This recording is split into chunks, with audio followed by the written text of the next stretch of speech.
कहानी की शुरुआत में हमें आधी रात बीच सड़क पर ग्वेन नाम की एक लड़की को दिखाया जाता है जो एक सुनसान साइड यहाँ पर मोटेल में काम करने के लिए जा रही है। ग्वेन मोटेल पहुंच जाती है जहाँ वो देखती है कि मोटेल में कोई भी नहीं है। दरअसल मोटेल का ओनर ने ग्वेन को बुलाया होता है क्योंकि उसे नाइट शिफ्ट के लिए किसी की जरूरत है। पर ग्वेन देखती है कि यहाँ मोटेल में कोई भी नहीं है। वो ओनर को ढूंढने लगती है और जल्द ही उसे ओनर मिल भी जाता है। दोनों एक दूसरे को देखकर अचानक से डर जाते हैं क्योंकि ग्वेन वक्त के पहले ही पहुंच गई थी जो ओनर ने एक्सपेक्ट नहीं किया था। यहाँ ग्वेन नोटिस करती है कि मोटेल का ओनर थोड़ा अजीब किस्म का आदमी है। दोनों ने पहले ही फोन पे बात की थी, इसलिए ग्वेन को जल्द ही जॉब मिल जाती है। वो ग्वेन से कहता है कि तुम्हें नाइट शिफ्ट के लिए रखा गया है, क्या तुम्हें इससे कोई दिक्कत तो नहीं है। ग्वेन कहती है कि नहीं, मैं नाइट शिफ्ट कर लूंगी। इसके बाद मोटेल का ओनर ग्वेन को पूरा मोटेल दिखाता है। तभी वो मोटेल का सप्लाई रूम दिखाता है जहाँ पे खाने पीने की सभी चीजें रखी जाती है। वो बताता है कि इस कमरे का दरवाजा खराब है, इसलिए तुम जब भी अंदर आओ तो दरवाजे के पास इस ईंट को लगा देना, ये भूलना मत, नहीं तो ये दरवाजा अगर एक बार बंद हो गया तो ये सिर्फ बाहर से ही खुल सकता है, तो तुम्हें इस बात का ध्यान रखना होगा। ग्वेन खुद से मोटेल देख रही होती है। वो देखती है कि मोटेल के बाहर बहुत सी गाड़ियां लगी हुई है। जैसा ऐसा देखने से लग रहा होता है कि मानो ये गाड़ियां कई सालों से ऐसी ही पड़ी हुई है, इन गाड़ियों को कोई भी नहीं चला रहा है। ग्वेन को थोड़ी हैरानी होती है। वो मोटेल के पूल को भी देखती है जो बहुत गंदा होता है। मोटेल का ओनर उससे बताता है कि पिछले साल इस पूल के फर्श पर एक गड्ढा बन गया था। हमने उसे बंद करने की काफी कोशिश की पर वो गड्ढा बंद नहीं हुआ।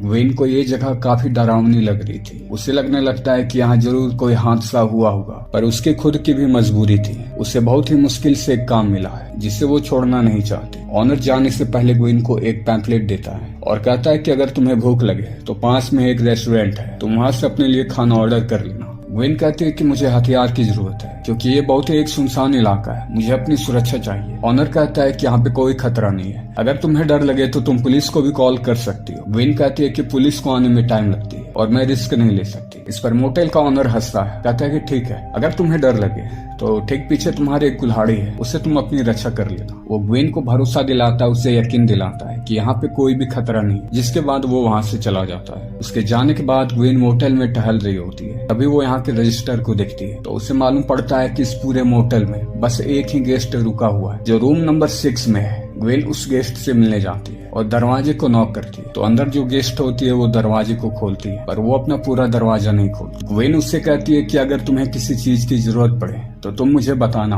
उस लड़की का नाम एलिस होता है। एलिस अपने सर को हिलाती है। तभी ग्वेन की नजर उसकी उंगलियों पर पड़ती है जो पूरी लाल होती है। एलिस फिर तुरंत दरवाजे को बंद कर देती है, जिसके बाद ग्वेन मोटेल की सफाई करना शुरू करती है। तभी उससे बाहर एक कार दिखाई देती है जिसकी रफ्तार बहुत ही धीमी होती है। उस कार में बैठे शख्स को ग्वेन नहीं देख पा रही होती है।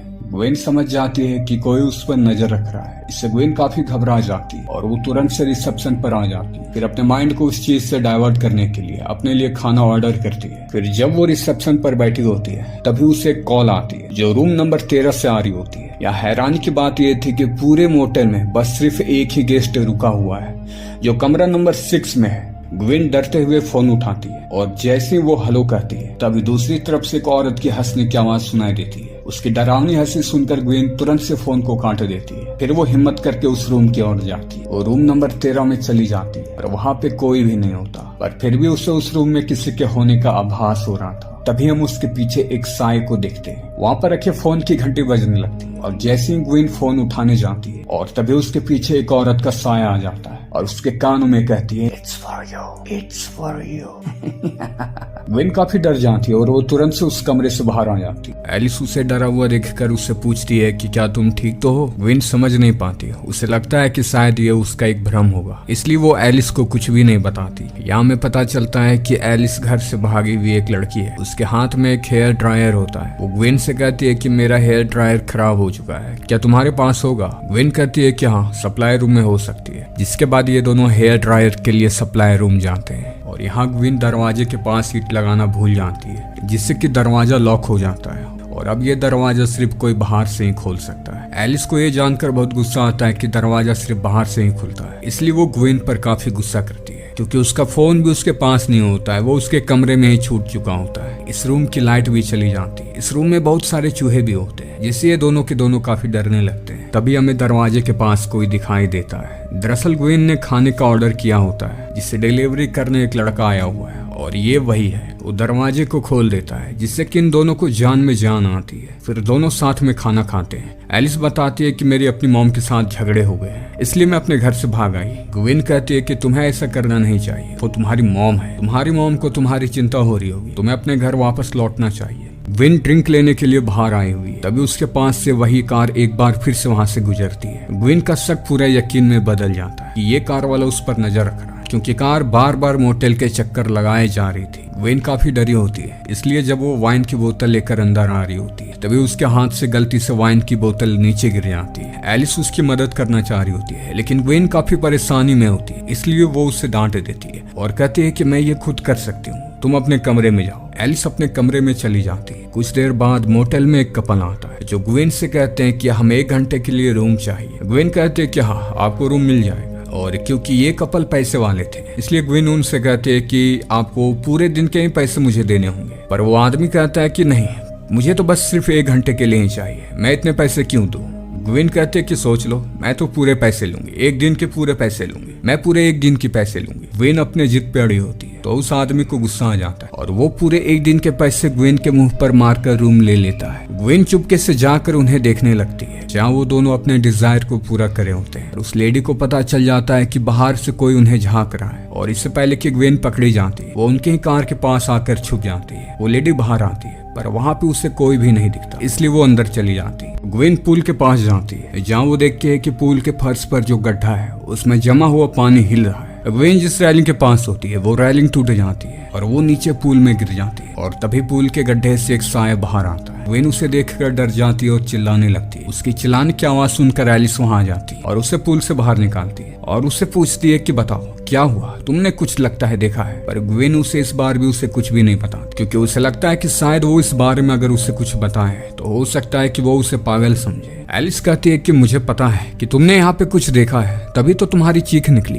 लेकिन तुम बताना नहीं चाह रही हो। मुझे मालूम है कि ये जगह डरावनी है, मैंने इस मोटेल के बारे में काफी कुछ सुन रखा है। ग्वेन को उसकी बात से हैरानी होती है कि मोटेल के ओनर ने उसे ये बात अभी तक क्यों नहीं बताई, वो उससे कुछ छुपा रहा है। अब ग्वेन एलिस को सब कुछ बता देती है क्या क्या हो रहा है। उसे साए दिखते हैं और कोई है जो उस पर नजर रख रहा है। एलिस कहती है कि तुम्हें ऐसा क्यों लगता है कि कोई तुम पर नजर रख रहा है। ग्वेन बताती है कि कई साल पहले एक सन की पागल आदमी मेरे घर में घुस आया और उसने मेरे मॉम, सिस्टर सभी को मार डाला। उसने मेरे पूरे परिवार को खत्म कर दिया, पर मैं वहां से किसी तरह से बच निकली। और मुझे याद है कि उस कत्ल वाले दिन मेरी मॉम का जो नेकलेस था वो भी गायब हो चुका था। पुलिस ने उस आदमी को पकड़ लिया, उसका नाम वॉल्टेन था, और क्योंकि उसकी दिमागी हालत ठीक नहीं थी, इसलिए उसे हॉस्पिटल भेज दिया गया। और मुझे मालूम पड़ा कि आज से 2 दिन पहले वो हॉस्पिटल से भाग गया। मेरी मॉम का नेकलेस जो कत्ल वाले दिन गायब हो चुका था, वो ठीक मुझे 2 दिन पहले ही मिला है, और 2 दिन पहले वॉल्टेन भी भागा है। तो मुझे लगता है कि शायद ये वही है, और ये मुझे एक तरह का इंडिकेशन दे रहा, वो मुझे भी मारना चाहता। एलिस कहती है कि तुम डरो नहीं, तुम्हें ये सब बातें पुलिस को बतानी चाहिए। मैं भी यही सोच रही। अब एलिस का मन बदल चुका होता है, उसे अब एहसास हो चुका है, वो अब अपने घर जाना चाहता। वो ग्वेन से कहती है कि मैं कल अपने घर जाऊंगी। ग्वेन को ये सुनकर काफी अच्छा लगता है। वो एलिस से कहती है कि कुछ भी हो, तुम अपने कमरे में ही रहना, यहाँ पे बहुत खतरा है। जिसके बाद ग्वेन अपने डेस्क पर जाती है। ग्वेन इन सब चीजों से काफी परेशान हो चुकी थी, इसलिए अब वो मोटेल के ओनर को कॉल करती है और उससे कहती है कि तुमने मुझे ये बात क्यों नहीं बताई थी। मुझे यहाँ पे साए दिखते हैं, मुझे यहाँ पे किसी के होने का एहसास होता है, और कोई है जो मुझ पर नजर रख रहा है। मोटेल का ओनर कहता है कि मैं ये मोटेल कई सालों से चला रहा हूँ, ऐसा आज तक देखने को नहीं मिला है, और अगर तुम्हें ऐसा कुछ लग रहा है तो मैं भी तुरंत आता हूँ। वहीं ग्वेन जब रिसेप्शन पर बैठी होती है, तभी वहाँ पे एक आदमी आता है जिसके हाव भाव काफी अलग से होते हैं, और वो ग्वेन को घूरे जा रहा होता है। ग्वेन समझ जाती है कि यह आदमी वॉल्टन ही है। वो आदमी उससे कई से अजीब से सवाल करता है और कहता है कि मुझे यहाँ पे एक कमरा चाहिए। ग्वेन कहती है कि हाँ, आपको मिल जाएगा। और क्योंकि ग्वेन के दिमाग में एक प्लान होता है, ग्वेन उसे रूम दिखाने लेके जाती है, और तभी वो अचानक से उस पर पीछे से हमला कर देती है और उससे पूछती है कि तुमने मेरी फैमिली को क्यों मारा। और यहीं पे हमें एक राज की बात पता चलती है कि ये आदमी असल में ग्वेन का डॉक्टर है, और ग्वेन की फैमिली की हत्या कोई और नहीं बल्कि ग्वेन ने ही की थी। असल में वो ग्वेन ही है जिसकी दिमागी हालत ठीक नहीं है। ग्वेन का पिछले 15 सालों से इलाज चल रहा है, और 2 दिन पहले ग्वेन ही हॉस्पिटल से भागी है। वो वॉल्टन नाम का आदमी उसके दिमाग की उपज थी,